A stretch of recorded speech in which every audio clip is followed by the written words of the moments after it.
So the final little bit of flash animation in this section is the third tween, and this is called a shape tween. And what it means is you can take one object and morph it into another object. So it can be all sorts of things. It can be across the screen, so one object could get morphed into another object somewhere else. It can get morphed into text. Text can get morphed into text. So you can have a lot of fun with this particular tween. So the first thing is to plan your animation, to think about what it is you want to do. I'm simply going to morph, to start with, I'm going to morph a rectangle. I'm going to make it square. And then I'm just going to pop that into the center. With a shape tween, I can put two objects on the same timeline, and that's the whole idea. They're going to morph into each other. So it's different to motion tween where everything needs to be on a separate timeline. Now I've got my rectangle on this frame. I'm now going to think, how long do I want to make it? Let's make it 1 second. And I'm going to insert a blank keyframe here. Now I can right click and insert blank keyframe, or I can come up here, insert timeline blank keyframe. And what that does is it clears the stage of the rectangle and will allow me to draw the next shape. You can also change colors when you're morphing. So what I'm going to do is I'm going to create different colored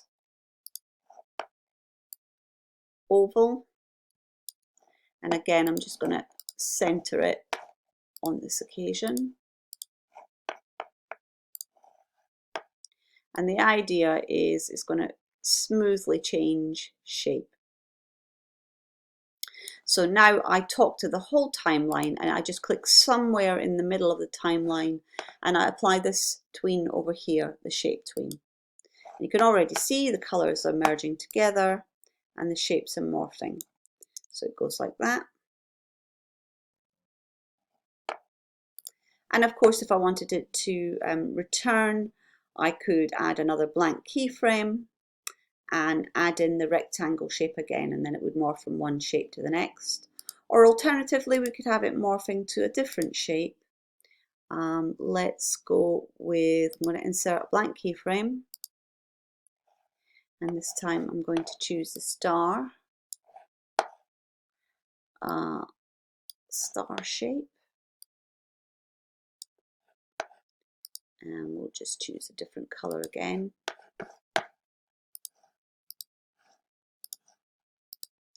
So once again, I just simply want to center it so it's all neat and tidy. But there's nothing to stop them morphing across the screen as well. You could experiment with that. And same thing, I'm going to go into the middle and tell it it's going to have a shape tween. So now you've got something that starts as a rectangle, circle, star, and so on. Now I can also morph into text. So let's do it along the same timeline. Again, I'm going to insert blank keyframe. And we'll morph the star into some text. Again, choose your font and the size, all that stuff, and the font color. So I'm just going to call this one text. My flash keeps getting stuck in this font. So sometimes it's a good idea to change the font before you type it, because I think there's a little glitch where it gets stuck in the font that you've typed and it's difficult to change it afterwards. Once again, I'm going to put it into the center. Now, if I try and put a shape tween in there, look, we've got the broken lines here, the dotted line. It means it's a broken tween. It can't actually do it. Okay. So what I need to do is I'm just going to undo that. Let's just make that text a little bit bigger.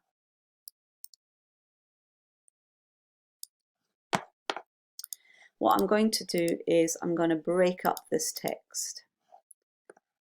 So just like we did when we wanted it to fly all over the screen, I need to modify it, break apart. Now that's put it into separate sections for each letter, but that's still not going to cut it. If I try it again, I get the same problem. Okay, so what I have to do is I break it up into letters, but then I break it up again. So I'm going to say modify, break apart twice. Now you see the pitted letters, that tells me these are just shapes.